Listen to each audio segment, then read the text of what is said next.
it up.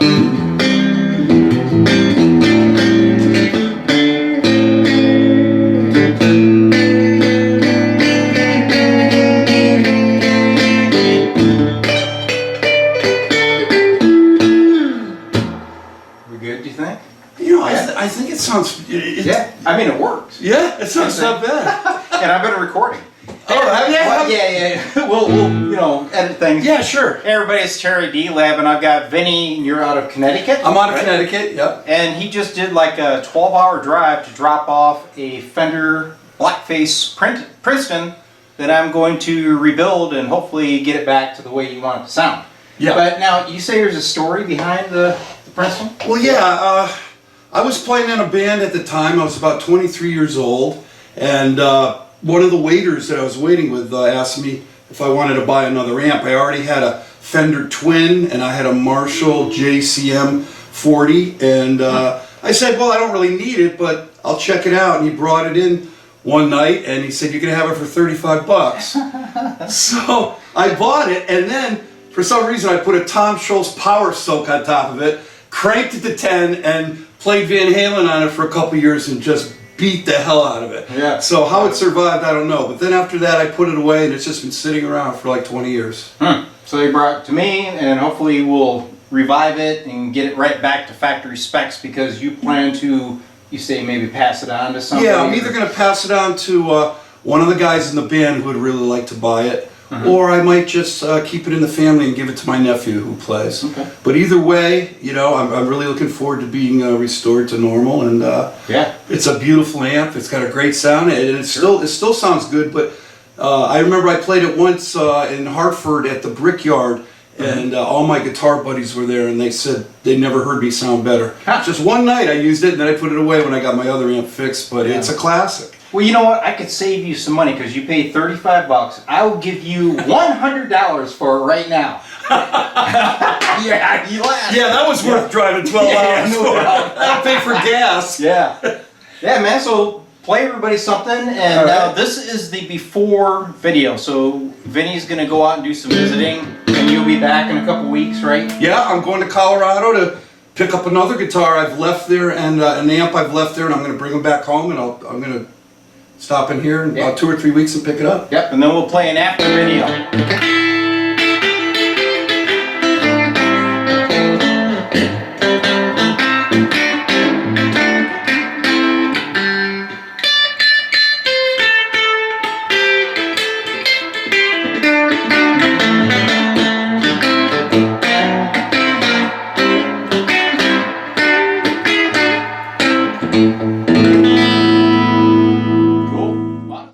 Okay, let's pop open Vinnie's Princeton. Let's see what this thing is going to need. Remember, as far as he knows, nobody's ever been in this amp. You're seeing this as I see it.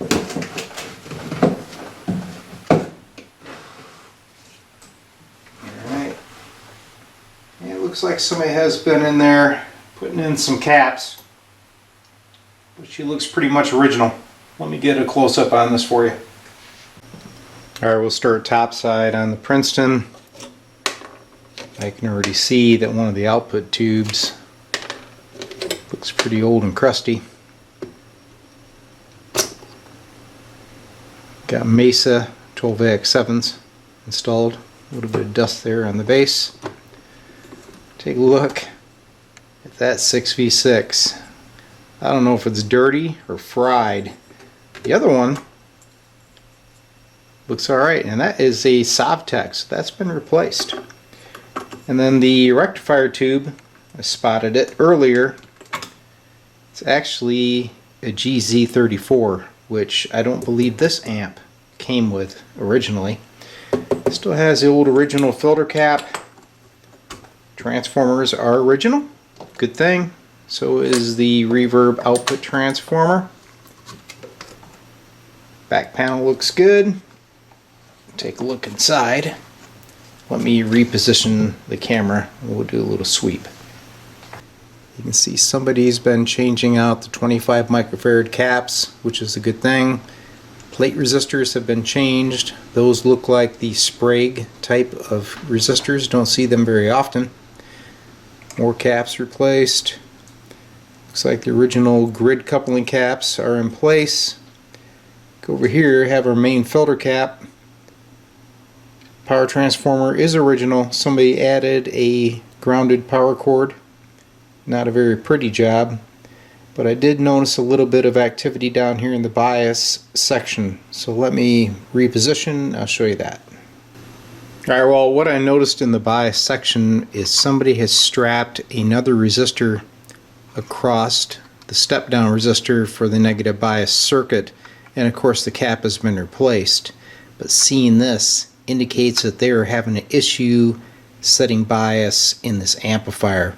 The Princetons did not have a pot on the chassis like you'd see in a deluxe. We're going to add that with some current sensing resistors on the output tubes so we can dial the bias right in. Alright, so the plan of attack on the Princeton, as you guys know, this was dropped off and the guy's coming back here in a couple weeks to pick it up. I'm going to start off by changing the main filter cap. We're going to add the variable bias, change other components on the eyelet board that may be necessary. It's going to need a complete tube set, including a matched pair of 6V6 GTs. After I get all that in place, we'll give the amp a test. But the owner told me he wants this amp to be as good, if not better, than original. And that's what I'm going to do. Hey everybody, it's Terry D Lab. I've got Vinnie back at the shop. He dropped this Princeton off about a month ago. And I ended up replacing his output tubes, filter cap, and some other assorted components. But hopefully this is a completely different amp than what it was when you dropped her off, man. I'm turning it over to you. Thank you. Yeah.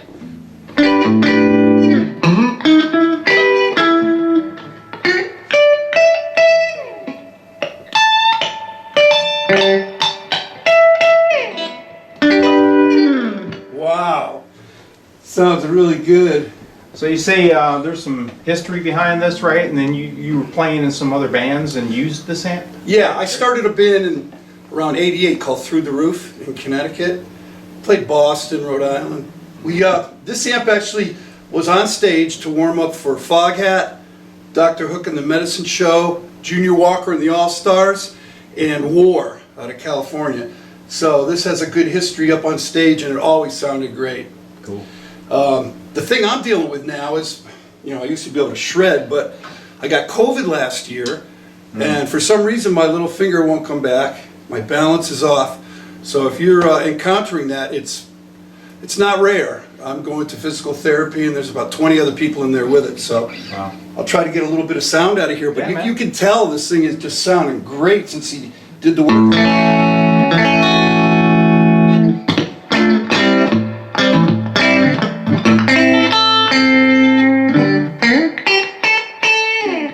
Nice and crisp.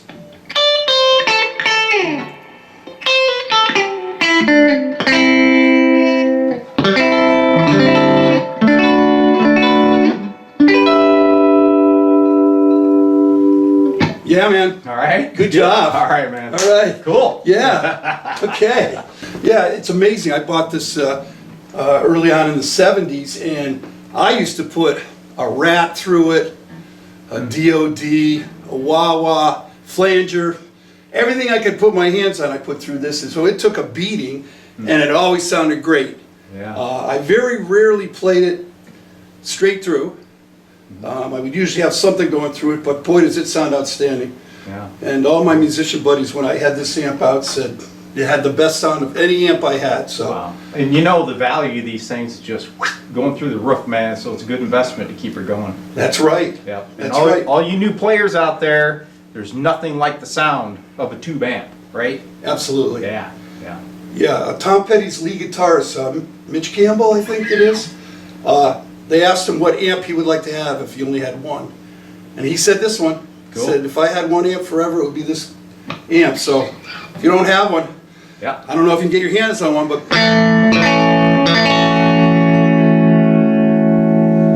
beautiful sound, beautiful tone. Cool. Thanks, man. All right, man. Alright, so I'm going to let Vinnie play the newest 6L6 Class A amp with tremolo that I just built.